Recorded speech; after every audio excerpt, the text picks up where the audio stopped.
Hello students, in today's lecture we will discuss about working of 4-stroke spark ignition engine. મિત્રો આજે આપણે આજના lecture જે છે એની અંદર 4-stroke spark ignition engine ની વાત કરવાની છે. સૌથી પહેલા તો 4-stroke spark ignition engine આપણે શા માટે કહીએ છીએ? તો આ એન્જિનની અંદર ટોટલ 4 સ્ટ્રોક હોય છે. ઓકે, ફર્સ્ટ વન છે એ સક્શન, સેકન્ડ વન છે કોમ્પ્રેશન, થર્ડ વન છે પાવર સ્ટ્રોક અને ફોર્થ વન છે exhaust stroke. Okay, in a 4-stroke engine the cycle of operation is completed in 4 stroke of the piston or 2 revolution of the crankshaft. મિત્રો અહીંયા તમે જોઈ શકો છો કે અહીંયા આ જે છે નીચે એ શું છે? ક્રેન્કશાફ્ટ છે. ઓકે, સૌથી પહેલા અહીંયા જુઓ, અહીંયા ફર્સ્ટ વન છે એ સક્શન સ્ટ્રોક છે, સેકન્ડ વન છે કોમ્પ્રેશન, થર્ડ વન છે પાવર અને ફોર્થ વન છે એક્ઝોસ્ટ. ઓકે, તો ટોટલ પિસ્ટન જે છે એ 2 વખત નીચે આવશે અને 2 વખત ઉપર જશે અને 4 સ્ટ્રોક જે છે એ કમ્પ્લીટ થાય છે. એ દરમિયાન ક્રેન્કશાફ્ટ જે છે, આ તમે જે જોઈ શકો છો એ શું છે? ક્રેન્કશાફ્ટ છે. એ ક્રેન્કશાફ્ટના કેટલા રિવોલ્યુશન થાય છે? તો ટોટલ ક્રેન્કશાફ્ટના 2 રિવોલ્યુશન તમને મળશે. Okay, during the 4 stroke there are 5 events to be completed like suction, compression, combustion, expansion and exhaust. Okay, તો 4 સ્ટ્રોકની જે સાયકલ છે એ દરમિયાન ટોટલ 5 ટોટલ પ્રોસેસ થાય છે. ફર્સ્ટ વન છે સક્શન, સેકન્ડ વન છે કોમ્પ્રેશન, થર્ડ વન છે કમ્બલ્શન, એના પછી એક્સપાન્શન અને લાસ્ટ છે exhaust. Each stroke consists of 120 of crankshaft rotation and hence a 4-stroke cycle is completed through 720 of crank rotation. Means કે જે ક્રેન્કશાફ્ટનું રોટેશન છે એ ટોટલ કેટલું થશે? 2 રિવોલ્યુશન. હવે તમને ખબર છે મિત્રો કે એક રિવોલ્યુશન આપણે કમ્પ્લીટ કરીએ એટલે આપણે 360 જેટલો એંગલ મૂવ કરીએ છીએ. તો ટોટલ 2 રિવોલ્યુશન કમ્પ્લીટ થશે એટલે 360 મલ્ટીપ્લાય બાય 2 એટલે ટોટલ કેટલા રિવોલ્યુશન, ટોટલ કેટલો એંગલ થશે? 720 નો એંગલ થશે. અને દરેક સ્ટ્રોક દરમિયાન ક્રેન્કશાફ્ટ જે છે એ 180 જેટલું મૂવ થશે. મીન્સ કે પિસ્ટન ટોપમાંથી બોટમમાં આવે છે તો એ દરમિયાન ક્રેન્કશાફ્ટ જે છે એ કેટલું મૂવ કરે છે? તો 180 જેટલો એંગલ છે એ ટ્રાવેલ કરે છે. The cycle of operation for an ideal 4-stroke SI engine consists of the following 4 strokes. First one છે સક્શન ઓર ઇન્ટેક સ્ટ્રોક. તમે એને સક્શન સ્ટ્રોક બી કહી શકો અને ઇન્ટેક સ્ટ્રોક તરીકે પણ આપણે એને ઓળખીએ છીએ. ઇન્ટેક સ્ટ્રોક કેમ કહીએ છીએ? કેમ કે એર અને પેટ્રોલનું જે મિક્સર છે એ ફર્સ્ટ સ્ટ્રોક જે છે સક્શન સ્ટ્રોક એની અંદર સિલિન્ડરની અંદર આવે છે. સેકન્ડ સ્ટ્રોક છે એ કોમ્પ્રેશન સ્ટ્રોક છે. થર્ડ વન છે એ એક્સપાન્શન ઓર પાવર સ્ટ્રોક છે અને ફોર્થ વન છે એ એક્ઝોસ્ટ સ્ટ્રોક છે. ઓકે, તો પહેલો જે સક્શન સ્ટ્રોક છે એની અંદર તમે મિત્રો અહીંયા જોઈ શકો છો કે અહીંયા આ જે છે એ કાર્બોરેટર છે. કાર્બોરેટર એ એર અને પેટ્રોલનું મિક્સર કરશે અને એ એર અને પેટ્રોલનું મિક્સર જે છે એ સિલિન્ડરની અંદર એન્ટર થાય છે. ક્યારે અંદર એન્ટર થશે? જ્યારે અહીંયા ઇનલેટ વાલ્વ જે છે એ ઓપન થશે. બરાબર, તો પિસ્ટન જે છે એ અહીંયા ટીડીસી માંથી બીડીસી માં ટ્રાવેલ કરે છે. બરાબર, પિસ્ટન જે છે એ ટીડીસી માંથી બીડીસી માં ટ્રાવેલ કરે છે. પિસ્ટન ટોપમાંથી બોટમમાં ટ્રાવેલ કરે છે. એ દરમિયાન શું થાય છે? તો એ દરમિયાન અહીંયા સિલિન્ડરની અંદર ઇન્ટરનલ વેક્યુમ ક્રિએટ થાય છે અને ઇન્ટરનલ વેક્યુમ ક્રિએટ થવાથી આ જે ઇનલેટ વાલ્વ છે એ ઓપન થશે અને ઇનલેટ વાલ્વ ઓપન થવાથી એર અને પેટ્રોલનું મિક્સર જે છે એ સિલિન્ડરની અંદર આવશે. ઓકે, તો અહીંયા જોઈએ આપણે સક્શન સ્ટ્રોક જે છે આપણે પાછળ પીવી ડાયાગ્રામમાં 0 થી 1 ફિગર તેને ઇન્ડિકેટ કરેલો છે. તો suction stroke start when the piston is at top dead centre and about to move downward. Means કે પિસ્ટન જે છે એ ઇનિશિયલ કન્ડિશનમાં અહીંયા ટોપ ડેડ કન્ડિશનમાં હશે. ઓકે, અને પિસ્ટન જ્યારે સક્શન સ્ટ્રોક સ્ટાર્ટ થાય છે એ વખતે ટોપમાંથી બોટમમાં મૂવ થાય છે એટલે સિલિન્ડરની અંદર ઇન્ટરનલ વેક્યુમ ક્રિએટ થાય છે અને ઇન્ટરનલ વેક્યુમ ક્રિએટ થવાથી આ ઇનલેટ વાલ્વ જે છે એ ઓપન થશે. The inlet valve is assumed to be open instantaneously and at this time the exhaust valve is closed position. Means के ઇનલેટ વાલ્વ જે છે તમે અહીંયા જોઈ શકો છો મિત્રો કે અહીંયા ઇનલેટ વાલ્વ છે એ ઓપન છે, જ્યારે અહીંયા એક્ઝોસ્ટ વાલ્વ છે એ ક્લોઝ કન્ડિશનમાં છે. During to the suction created by the motion of the piston toward the bottom dead center, the charge consisting of fuel and air mixture is drawn into the cylinder. Means के આ જે piston છે એ ટોપમાંથી બોટમમાં travel કરે છે એ દરમિયાન શું થશે તો પિસ્ટન ટોપમાંથી બોટમમાં ટ્રાવેલ કરે છે એટલે ઇન્ટરનલ વેક્યુમ ક્રિએટ થશે અને એર અને ફ્યુઅલનું જે મિક્સચર છે એ ઇનલેટ વાલ્વ ઓપન થવાથી સિલિન્ડરની અંદર શું થાય છે શક થાય છે. When the piston reach the bottom dead center, the suction stroke ends and the inlet valve close instantaneously. Okay, તો જ્યારે પિસ્ટન અહીંયા બોટમ ડેડ સેન્ટરમાં પહોંચે છે બરોબર એ વખતે એર અને પેટ્રોલનું મિક્સર જે છે એ અંદર આવી ગયું હશે અને એ પછી સક્શન સ્ટ્રોક જે છે એ બોટમ ડેડ સેન્ટરમાં પિસ્ટન પહોંચે એ વખતે કમ્પ્લીટ થઈ જાય છે અને એ દરમિયાન હવે બંને વાલ્વ છે ઇનલેટ અને એક્ઝોસ્ટ વાલ્વ એ બંને વાલ્વ કેવા હશે ક્લોઝ હશે. મીન્સ કે પિસ્ટન જ્યારે બોટમ ડેડ સેન્ટરમાં પહોંચે છે એવો તરત જ અહીંયા ઇનલેટ વાલ્વ જે છે એ કેવો થઈ જશે ક્લોઝ થઈ જશે. ઓકે, હવે વાત કરીએ આપણે કોમ્પ્રેશન સ્ટ્રોકની. તો કોમ્પ્રેશન સ્ટ્રોક દરમિયાન પિસ્ટન જે છે એ બોટમમાંથી ટોપમાં ટ્રાવેલ કરે છે, બીડીસી ટુ ટીડીસી ટ્રાવેલ કરે છે. એ દરમિયાન અહીંયા બંને વાલ્વ છે એ ક્લોઝ કન્ડિશનમાં રહે છે બરોબર અને એર અને પેટ્રોલનું જે મિક્સર અહીંયા અંદર આવ્યું હતું એ મિક્સર જે છે એનું શું થાય છે કોમ્પ્રેશન થાય છે. ઓકે, તો ચલો આપણે એ પ્રોસેસ જોઈએ હવે. તો the charge taken in the cylinder during the suction stroke is compressed by the return stroke of the piston. 1 થી 2 પ્રોસેસ આપણે પીવી ડાયાગ્રામમાં બતાવીએ છીએ. જે ચાર્જ અંદર આવ્યો હતો એ ચાર્જ શું થાય છે, ચાર્જ મીન્સ કે એર અને પેટ્રોલનું મિક્સર એનું શું થાય છે કોમ્પ્રેશન થાય છે બરાબર અને પિસ્ટન જે છે એ બોટમમાંથી ટોપમાં ટ્રાવેલ કરે છે એટલે જે ચાર્જ છે એ શું થાય છે કોમ્પ્રેસ થાય છે. During this stroke both inlet and exhaust valve are close. Means કે ઇનલેટ અને એક્ઝોસ્ટ વાલ્વ છે બંને કેવી હશે ક્લોઝ કન્ડિશનમાં હશે. The mixture which fill the entire cylinder volume is now compressed into the clearance volume. Means કે અહીંયા જે એર અને પેટ્રોલનું મિક્સર છે તમને ક્લિયરન્સ વોલ્યુમ જે છે એ તમને આપણે પહેલા બી સમજાવ્યું હતું કે પિસ્ટન જ્યારે ટોપ ડેડ કન્ડિશનમાં હોય ત્યારે સિલિન્ડરનો પિસ્ટનનો હેડ પિસ્ટનની અપર સરફેસ અને સિલિન્ડરના હેડ વચ્ચે જે વોલ્યુમ કવર થાય છે એને આપણે કહીએ છીએ ક્લિયરન્સ વોલ્યુમ. તો આખા સિલિન્ડરનું જે ટોટલ વોલ્યુમ હતું એ પિસ્ટન જ્યારે બોટમમાંથી ટોપમાં ટ્રાવેલ કરે છે એટલે એ કોમ્પ્રેસ થઈને ક્લિયરન્સ વોલ્યુમ જેટલું થઈ જશે. At the end of the compression stroke the mixture is ignited with the help of spark plug located on the cylinder head. બરાબર, એટલે કોમ્પ્રેશન સ્ટ્રોક જે છે બરાબર એ જ્યારે પતે છે એના પછી શું થાય છે તો અહીંયા જે સ્પાર્ક પ્લગ છે અહીંયા સેન્ટરમાં લોકેટેડ હશે બરાબર એની મદદથી શું થાય છે તો આ જે મિક્સચર છે એનું કમ્બલ્શન થાય છે, એ સળગે છે. મિત્રો તમને ખબર હશે કે હીરો હોન્ડાના જેટલા બાઇક આવે છે એની ઉપર એપીડીવી લખેલું હોય છે, એપીડીવી. અને બજાજના જે પલ્સર અને એ બાઇક તમે જોવો છો તો એમાં ડીટીએસઆઈ લખેલું હોય છે.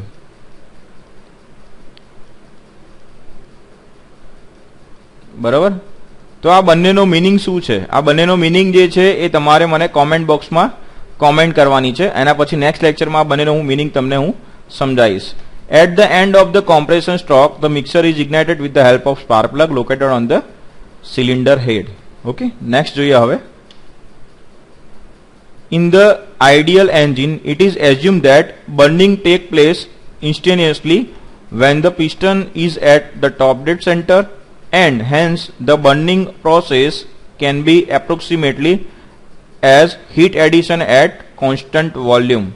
મીન્સ કે મિત્રો અહીંયા આપણે જે હીટ એડ થાય છે સ્પાર્ક પ્લગ દ્વારા જે હીટ એડ કરીએ છીએ બરાબર એ આપણે આઈડિયલ સાયકલની અંદર કેવું વિચારીએ છીએ કોન્સ્ટન્ટ વોલ્યુમે એડ થાય છે પણ એન રિયલ સિચ્યુએશન એ વસ્તુ થતી છે નહીં. ઓકે, એટલે આપણે એવું વિચારીએ છીએ કે પિસ્ટન જ્યારે ટોપ ડેડ કન્ડિશનમાં પહોંચે છે બરાબર એના પછી હીટ એડ થાય છે સ્પાર્ક પ્લગ દ્વારા અને જે એર અને ફ્યુઅલનું મિક્સચર છે એનું બર્નિંગ થાય છે અને જે બર્નિંગ થાય છે એને આપણે કોન્સ્ટન્ટ વોલ્યુમ પ્રોસેસ લઈએ છે, પણ એકચ્યુઅલ કન્ડિશનમાં એવું છે નહીં. આ કોની વાત કરેલી છે આપણે? આઈડિયલ એન્જિનની. આઈડિયલ એન્જિન એટલે કેવા એન્જિન કે જેની અંદર આપણે એફિશિયન્સી 100% હોય.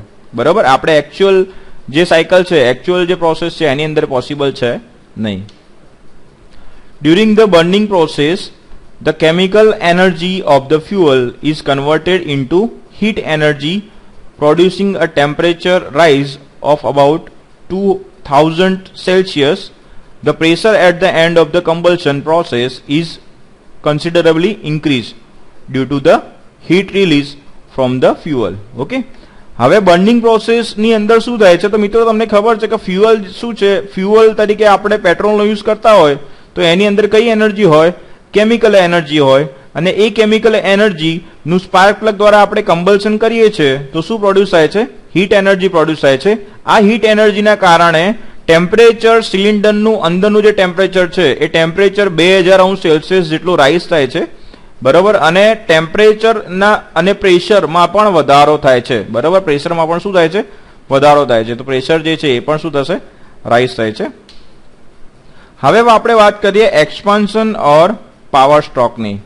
આને આપણે પાવર સ્ટ્રોક કેમ કહીએ છીએ? તો મિત્રો તમે લોકો ઓલરેડી આ વસ્તુ ભણી ગયા છો. ફ્લાયવ્હીલ જે છે એ ફ્લાયવ્હીલની અંદર તમે ભણી ગયા છો કે ભાઈ સક્શન સ્ટ્રોક દરમિયાન એનર્જી નેગેટિવ હોય છે, કોમ્પ્રેશન સ્ટ્રોક દરમિયાન પણ એનર્જી નેગેટિવ હોય છે. જ્યારે પાવર સ્ટ્રોક દરમિયાન એનર્જી જરૂરિયાત કરતાં વધારે પ્રોડ્યુસ થાય છે એટલે એ એનર્જી ફ્લાયવ્હીલની અંદર સ્ટોર થાય છે અને પછી એક્ઝોસ્ટ સ્ટ્રોકમાં પણ એનર્જી કેવી હોય છે? નેગેટિવ હોય છે. તો અહીંયા સક્શન, કોમ્પ્રેશન અને એક્ઝોસ્ટ સ્ટ્રોકમાં એનર્જી નેગેટિવ હોય છે, જ્યારે પાવર સ્ટ્રોકની અંદર જરૂર કરતાં વધારે એનર્જી તમને મળે છે. ઓકે, તો પાવર સ્ટ્રોક કેમ કહીએ છીએ? અહીંયા ફ્યુઅલનું કમ્બલ્શન થવાથી હાઈ પ્રેશર જનરેટ થાય છે અને હાઈ પ્રેશરના કારણે પિસ્ટન જે છે એ ટોપમાંથી બોટમમાં ટ્રાવેલ કરે છે. બરોબર, એટલે ટોપમાંથી બોટમમાં ટ્રાવેલ કરે છે એટલે અહીંયા વોલ્યુમ શું થાય છે? વધે છે. બરોબર, ગેસીસ જે જનરેટ થયા છે એનું એક્સપાન્શન થાય છે એટલે આપણે કહીએ છીએ એને expansion or power stroke. Okay, the high pressure of the burn gases force the piston. અહીંયા જે ગેસીસ આપણે જે ફ્યુઅલનું કમ્બલ્શન કર્યું છે અને એના દ્વારા જે બર્ન ગેસીસ પ્રોડ્યુસ થયા છે એ શું કરશે? તો આ પિસ્ટનની અપર સરફેસ ઉપર ફોર્સ ક્રિએટ કરશે, જેના કારણે પિસ્ટન જે છે એ ટોપમાંથી બોટમમાં ટ્રાવેલ કરે છે. ટોપમાંથી બોટમમાં ટ્રાવેલ કરે છે એટલે આ બર્ન ગેસીસ જે છે એનું શું થાય છે? એક્સપાન્શન થાય છે. એટલે આપણે આને એક્સપાન્શન સ્ટ્રોક પણ કહીએ છીએ. Toward the bottom dead centre both the valve are in close position. હવે અહીંયા કોમ્પ્રેશન અને પાવર સ્ટ્રોક દરમિયાન બંને વાલ્વ જે છે એ કેવા રહેશે? ક્લોઝ કન્ડિશનમાં રહે છે, જેનું તમારે ખાસ ધ્યાન રાખવાનું છે.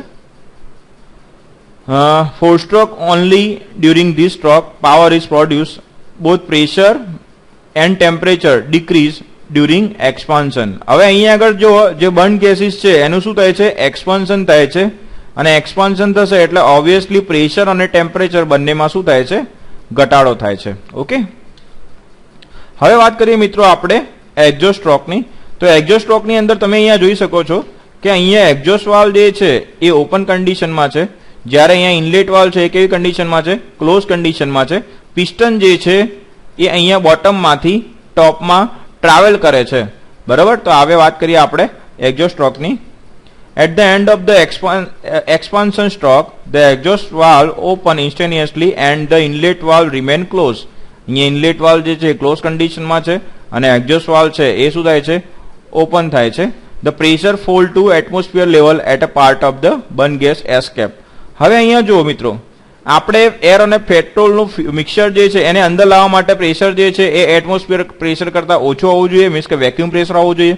અને જે ગેસીસ અહીંયા જનરેટ થયા છે એને બહાર કાઢવા માટે પ્રેશર જે છે એ કેવું હોવું જોઈએ? તો અહીંયા એટમોસ્ફિયરનું જે પ્રેશર છે એના કરતાં પ્રેશર સિલિન્ડરની અંદરનું કેવું હોવું જોઈએ?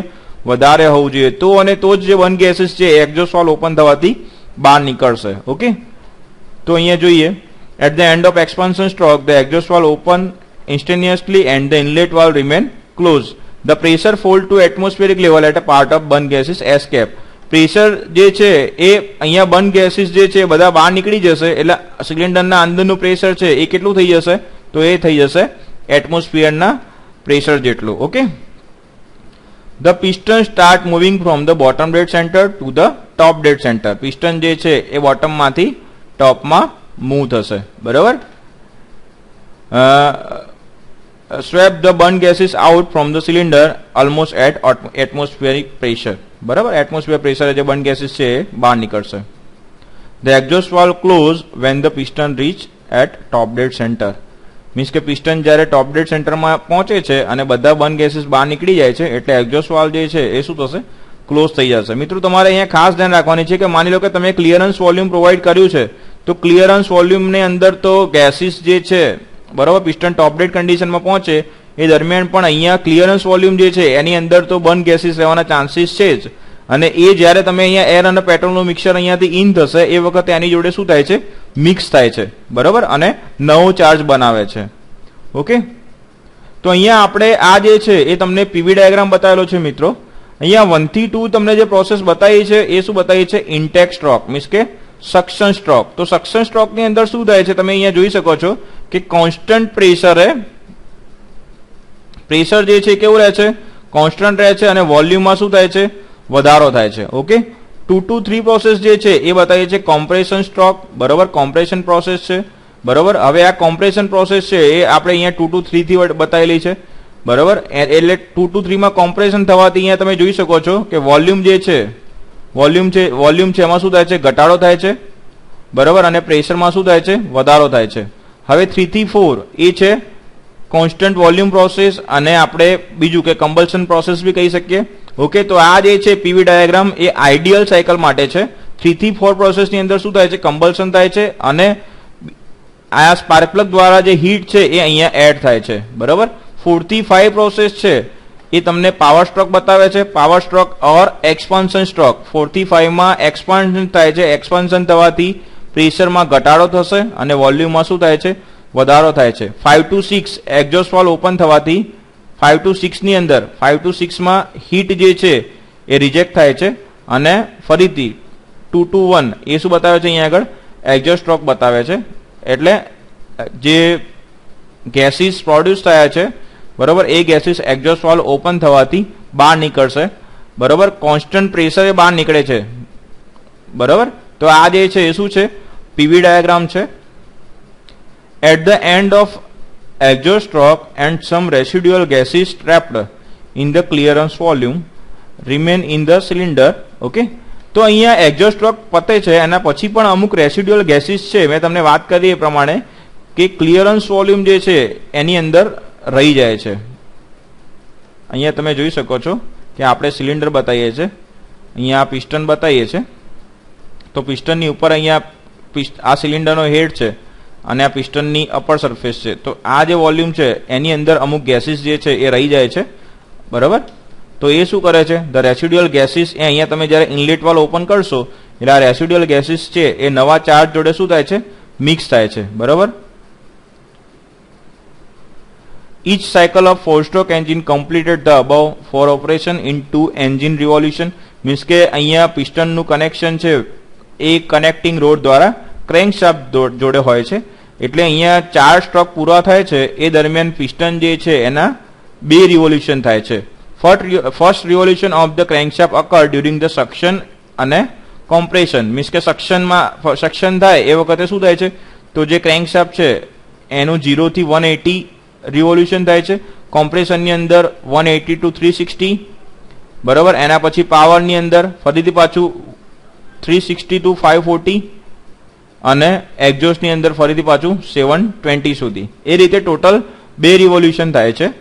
બરાબર, એટલે સેકન્ડ રિવોલ્યુશન છે એની અંદર આપણે પાવર અને એક્ઝોસ્ટ સ્ટ્રોક બરાબર એ એના લીધે એમાં ટોટલ તમને 360 નો એંગલ એની અંદર મળે છે.